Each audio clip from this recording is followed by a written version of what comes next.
What is going on, busy bariatrics? So you bought a ticket to a bariatric meetup, and instead of feeling excited, your brain starts to go full on Hunger Games. What if everybody knows each other? What if there's different alliances? What if I get eliminated? And what if someone asks me about my weight and I'm not really confident of how much I lost or how I feel? If you've ever felt like people are going to judge you, that you won't fit in, or that everyone else will be further along than you, trust me, I was right there with you with my first meetup, and I'm going to give you some top tips and tricks on how to handle all these feelings. So let's get to it. I still remember my first in-person bariatric event. John Arpino, Sharp's Journey, and Becoming Brett were hosting a meetup in the Philadelphia region because they wanted to come down for a bit. And there was a discussion of who's all going to be there. And I remember I was like, okay, I'm going to go. And I was completely nervous. And I had an event in Havertown, which is like 30 minutes away. So we leave and I drive there and I am like so nervous because I kind of know these people, but I don't really know these people. We're meeting in a park on a Sunday at like 6 o'clock, which was kind of weird for me, not for everyone else. And when I got there, I have to tell you, John was so gracious. Brett was such an amazing person to talk to, and their friend Kenny was amazing as well. I realized as I got there that I had made this out to be such a crazier thing than I ever thought, and I went on to host multiple events. When I traveled across the country for JBY1, that was the first time I was meeting bigger name people in the bariatric community all at once, and I gotta tell you, I was more freaked out than anything else. If you know him, Jason Smith, the Smithsonian, who is one of the founders of Bari Nation, was pretty much my proverbial dad for the entire weekend. I hid behind him. I went to go talk to Connie Stapleton, who literally wrote the book that changed my life. And I went up to talk to her, and she turned around and made eye contact with me, and I bolted out of the room. Eric Smith, the famous surgeon from My 600-Pound Life, I was in an elevator with him, and I had an Xavier sweatshirt on, which was an X-Men sweatshirt. He goes, Xavier, that's like the Cincinnati area. That's where I do surgery from. What part of Cincinnati are you from? And I had to be like, I am an X-Men Marvel superhero fan. I have never been to Cincinnati. And he was like, oh, cool. And still kept talking to me. And I was mortified. Not because he's not an amazing person. He is such an easy person to talk to. But because I was like, oh my God, I'm a colossal dork. Why am I wearing an X-Men sweatshirt in front of everyone? When I am in my normal social groups, I am totally fine wearing superhero apparel. I am super cool wearing dork shirts like that because I like it. In reality, nobody cared that I was in a Marvel superhero shirt. Nobody cared what shoes I wore. Nobody cared about my hair. And if they did, they were at least kind enough that they didn't share it with me. And isn't that like just a joy in and of itself? Because of that, I realized that like all I had to do was show up, talk, and connect to people, and that it was really good. And that's something that doesn't come naturally for people. I joke that I end up causing conversation stoppers where I make awkward pauses or I bring up weird off-the-wall non sequitur things. But for most people, we really do want to have conversation starters and feel comfortable around people. So let me give you a couple steps of what you can do when you go to a bariatric meetup, because if you're listening to this and maybe you're going to Orlando, because I'm going to be with Rissa and Chris and Dalton and Des for their meetup in Orlando, or maybe you're going to Society in New Orleans or one of the many events around the community, these can be intimidating things. So let's go over what we have to do. And here's like 5 quick tips of what I would say. Number 1, set your intentions right off the bat. Figure out like 3 people and like you can make up whatever number you feel comfortable peopling with and just have a conversation with them to start. For me, when I went to Portland, I was like, okay, I'm going to talk to Jason. I knew D, Get Fit with D. I was going to talk to him. And then I was going to talk to Kelly and Mel. I counted them as one, but they were hosting as well. So I was like, okay, if I just talk to these 3 people, I will be totally fine. And the best part is share like a struggle or something that you've been working through. For me, that meant that I was going to just share with Jason, like, wow, these are a lot of people. And I asked for their like pure insight. Like, how do you handle peopling? I know Jason had done a couple events like this before, and he's like, look, just show up, be honest with how you're feeling and doing it. And my conversation starter for a lot of people, even today, is wow, this is a lot more people than I'm used to. How are you managing this? That really helped because as I met more people, I also realized that everyone else was kind of feeling the same way. And the idea with that is from a psychology background, the brain really does not like vagueness or gray area.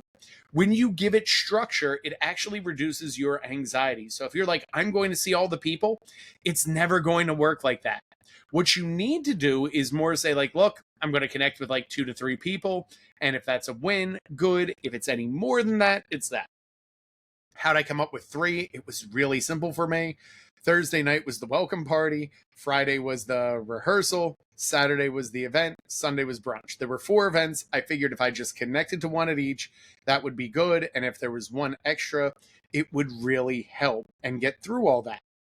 That really did help because I got to meet one of the nicest people that I have ever met in the bariatric community. Ashley Shaw was there, and she is the sleeved hiker. And at the time, we both kind of were just happy to connect with someone else who was a parent, someone else. I believe my thing that I said to her is like, can you actually believe we're here? And she's like, yeah, it's kind of weird, like traveling up and down the coast to meet people from the internet. And from there, we started to just hit it right off with easy conversations as to what would happen and how we would handle it.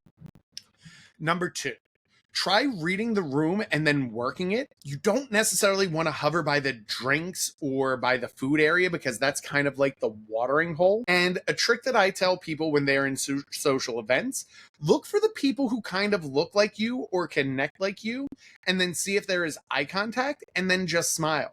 If you are someone who is socially awkward, trying to find someone else who is standing alone and scanning the room is a really good technique that can help.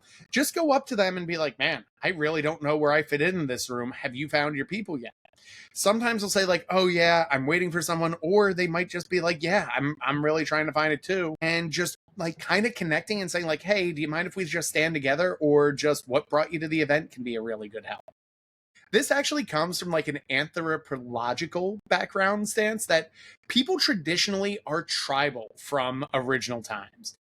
Finding a room and then looking for acceptance has gone all the way back to caveman era. And that's why eye contact is initially well, and just look for a gentle smile. If you are getting more of a, if you're looking on YouTube, like if people dart their eyes away or they look down or they look up or away from you, that is a nonverbal cue that maybe they're not comfortable or ready to be open. But if they look at you and give even like a gentle smile, that's their kind of way of welcoming you and saying like, that's at least an initial part.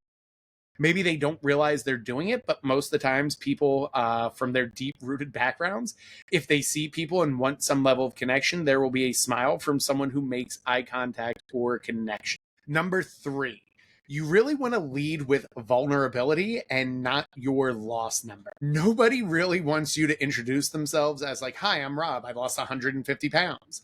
What they're actually going to bond over is things as simple as like, hey, I am really nervous right now, but I am so glad that I am here. And that can really let you show that. And the way that I really like doing that is like, wow, this is a lot of people. How do you like manage a situation like this? Gives a little bit more opening. From a behavioral science perspective, it actually has some chemical triggers that come with it. The more that you show you are vulnerable to groups of people, it triggers oxytocin. And that is the chemical that wires us for connection. And the more that you share a little bit about yourself, the more people are going to be willing to share with you. Before you go in and start sharing that like you had 5 years of alcoholism or you were in an abusive relationship, start small with something that everyone can connect with. Like, man, we are at a dinner and I don't know if I should eat bariatrically or if I should eat according to the fact that it is a free buffet. This is weird for me. How are you handling it? Both of you are probably going to eat at the event, and just really having that conversation of, are we handling this as bariatric people or buffet people, kind of gives them the feel. I've gotten a lot of responses that at least show their logic. And even if you don't agree with them, just giving a simple response is like, that's a great approach, or man, that sounds good for you.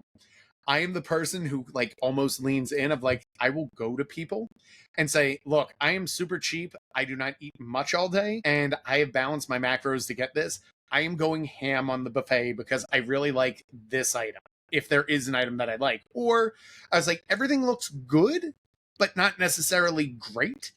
And there's nothing I'm really circling, so I'm going to try a little bit on every plate and find what the winner is. Or just going with a, hey, at this point in my journey, I still kind of want to stay on point, so I'm going to eat more bariatrically. By showing that you have an answer, but not necessarily that it is like written in stone, you have to handle it, it opens the other person up to actually share how are they going to eat and how are they going to connect. That can really open up things, or just say, you know what, I haven't thought about that yet. What's your game plan for this? Asking for a little bit of advice or insight from someone else gives the idea that you're open for listening and that you actually care about their opinion. Number 4, this is a tough one. You want to avoid the comparison black hole. Your brain is naturally going to start looking through the room and say, okay, that person is smaller than me. That person is more muscular than me. I know that person from online. They have a major following. This person has a smaller following. This person is more toned. This person has had loose skin. This person has skin removal surgery. This person has the life I've always wanted. This person's life is in the dumper. And your brain starts keeping track of that, whether you want to admit it or not, because it happens in your subconscious. What you want to do is just anchor yourself in your own journey. Take some time to really see how you appear on the giant spectrum of everything that's going on in the room and who is all in the room, and then start doing a mirror neuroning skill. This is the idea that the energy you reflect will bring people in and a calm curiosity, as opposed to a silent self-loathing. If you show up and have a positive energy, more people are likely to be positive around you. If you come in dark and brooding, more people will be likely to be dark and brooding. So many times, if you just bring like even a calm curiosity, it'll make people realize like they're feeling the same things that I'm doing, and that makes me feel comfortable. The next thing that you want to remember, and our 5th point for this, follow up like you're an adult. Look, if you are at a 4-day event and you vibe with someone on Thursday, on Friday, just be like, man, I was thinking about what we were talking about. That was a really good talk. Or if you're like, man, I am really peopled out. I'm going back to my room. Can we connect later? Is a great way to do it. It's also an idea that you want to kind of connect and message with them. I see this so many times in coaching communities, in our own communities, and in our own spaces. We will put words out in the group chat, and then we will like some things. And a key tip, if you want to build connection, is just send a personal DM and be like, hey, I really appreciate what you're sharing in the group. It really resonates with me. One of the best people I've met in the community, and this is in my coaching community, is Cam Anderson. He is another online fitness coach. And he just said something in our coaching tribe that was building up, and it just resonated with me. And I DM'd him like, look, I know we do not talk, but I love the fact that you are taking Sundays off to just recoup. I really struggle with turning off too, and you sharing that lets me know that I'm not alone. Even if you just DM someone in a group and say, look, I at least now feel I'm not alone because someone else is going through it, it builds like a natural connection. And that comes from consistency. If you just get like a thumbs up or a diamond star, yeah, you're probably not going to connect like that. If it is something that you just even voice memo back of like, hey, I'm driving and I want to give this the attention, I totally feel you. And yes, I need to take Sundays off because I feel like I'm burnt out. And this really helps. I've actually done this with members of our private community who say like, I feel like I don't really belong in the hive, or I really haven't found my place. The first thing that we tell our clients to do is, well, has anyone shared anything in the group that really connects with you? And they'll be like, yeah, I think blank is really funny. And I'm like, you should really tell her like, hey, when we're in the group chat, I love your humor because it makes me feel comfortable. I'm not going to share names because it is still a little bit intimate as far as the group text and everything. But we had a client who kind of just verbal spit her agenda every single morning. And she got really busy and eventually stopped doing it. And then she did it for the first time. And the reason she did it was people were DMing her of like, hey, I've gotten used to seeing you sharing your agenda every morning. And it makes me feel like I can handle tough things too. You don't necessarily realize the effects you may be having on people, and just showing up consistently can really help to make sure that everyone is well. You also want to make anything similar of if you see someone share a recipe, just be like, hey, that looks great. If you connect with someone at a gym at a bariatric meetup and you're both kind of doing the same workout, share what you like about the workout. If you don't know what they're doing in the gym, that's even better. I've made some really cool gym connections when I go to other gyms by just saying, hey, I've never seen this machine before. And because of that, could you let me know how you do it? This is so cool.